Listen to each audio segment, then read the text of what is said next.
Hello दोस्तों, मेरा नाम प्रतीक है और आज मैं आपको एक कहानी सुनाना चाहता हूँ जिस कहानी का नाम है एक दिन के राजा का सपना।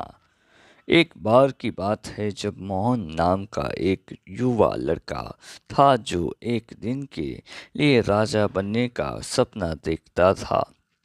उसने सपना देखा कि वह मुकुट पहने हुए सिंहासन पर बैठा है और एक राज्य पर शासन कर रहा है। एक दिन मोहन की इच्छा पूरी हो गई और उसके स्कूल में एक दिन का राजा प्रतियोगिता को हो रही थी और उसे विजेता चुना गया और उसे एक राजसिक वस्त्र, एक मुकुट और बैठने के लिए एक सिंहासन दिया गया था।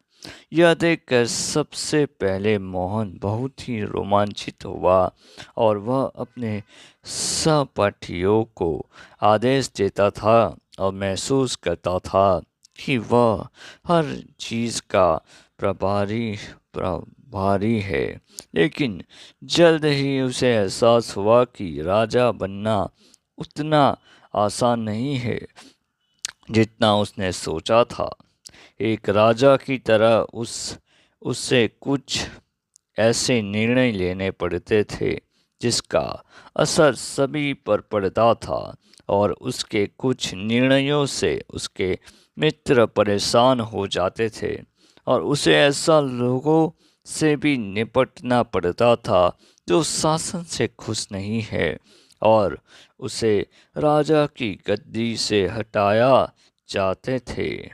जैसे जैसे दिन बीतता गए, मोहन ने कुछ मूल्यवान सबक सीख लिए और उसने सीखा कि एक नेता होने का मतलब जिम्मेदारी लेना और कठोर निर्णय लेना है।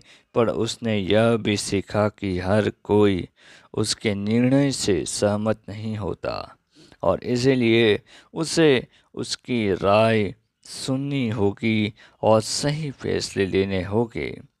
जब अब दिन खत्म होने वाला था और मोहन को अपना सिंहासन छोड़ना था तो उस एहसास हुआ कि एक दिन के लिए राजा बनना मजेदार था, लेकिन इसमें बहुत मेहनत भी थी। वह एक सामान्य बच्चा बनकर वापस जाने से खुश था। अंत में मोहन ने को एक दिन का राजा बनकर यह पता चला कि एक नेता के लिए केवल ताज पहनना और सिंहासन पर बैठना ही सब कुछ नहीं होता। इसके लिए सहानुभूति, जिम्मेदारियां और दूसरों को सुनने और उनसे सीखने की इच्छा भी आवश्यक होती है।